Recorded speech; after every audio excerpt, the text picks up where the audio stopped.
"You can't sit here unless you're a paying customer," barked the first officer, his voice loud enough to freeze the entire diner. The old man didn't flinch. He gently set his fork down beside his half-eaten eggs and raised his eyes, calm, weary, and unreadable. A green payphone receiver was pressed to his ear. "Please hold," he said quietly. "Who do you think you're calling?" The second officer scoffed, arms crossed with a smirk. "911 already sent us." "You're done, old man." All eyes in the diner turned to him. The ragged coat, the graying stubble, the American flag patch barely clinging to his shoulder. A woman whispered, "Is he homeless?" Another muttered, "Why is he even here?" The waitress hesitated. She'd served him coffee out of pity. He hadn't paid, but he hadn't begged either. Just nodded politely, thanked her, and sat there. Alone.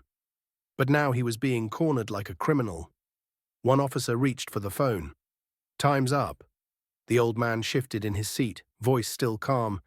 "I'd finish that sentence carefully, son. That call's to the Pentagon." The officer laughed. "Right, and I'm the president." But before he could pull the receiver away, the old man slowly stood. And that's when the atmosphere changed. He rose with a quiet dignity. His back was straight, his presence suddenly larger. "Colonel James Ulrich, United States Army, retired," he said, his voice gaining weight. "I served 36 years, 2 combat tours in Vietnam, 1 in Iraq, Bronze Star, Purple Heart, and yes, I am homeless. Because the system you work for forgot me when I came back." Silence. A few patrons shifted in their booths.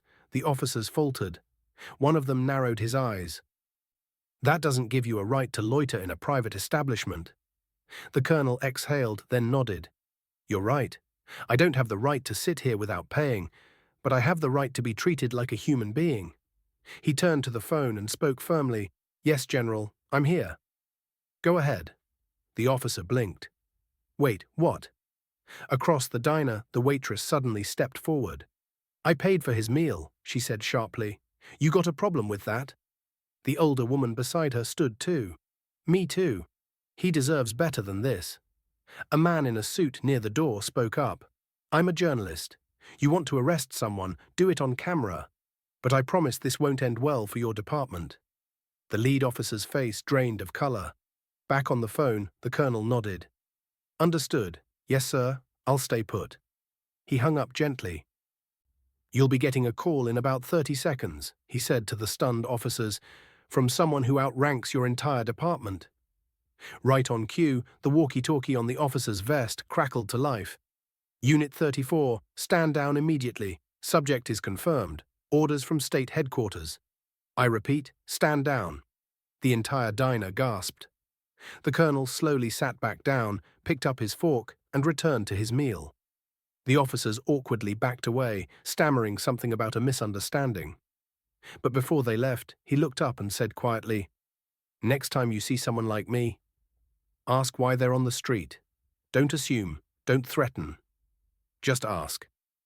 As the door shut behind them, the diner broke into applause. The waitress returned, tears in her eyes.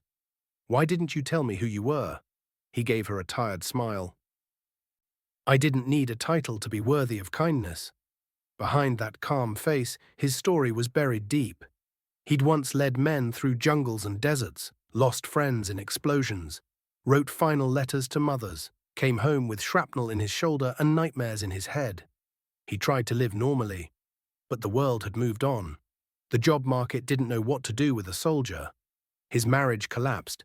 His benefits got lost in bureaucracy. He fell through the cracks, like so many others. But through it all, he held on to something stronger than pride. His purpose. He didn't want a medal. He wanted a moment of respect. And today, he got it. As he stood to leave, a boy at the next table looked up and whispered, "Are you a hero?" The colonel knelt beside him and smiled. "A hero is anyone who does the right thing when it's hardest." And with that, he walked out, not just a man, but a message. Before we end this story, let us know in the comments where you're watching from.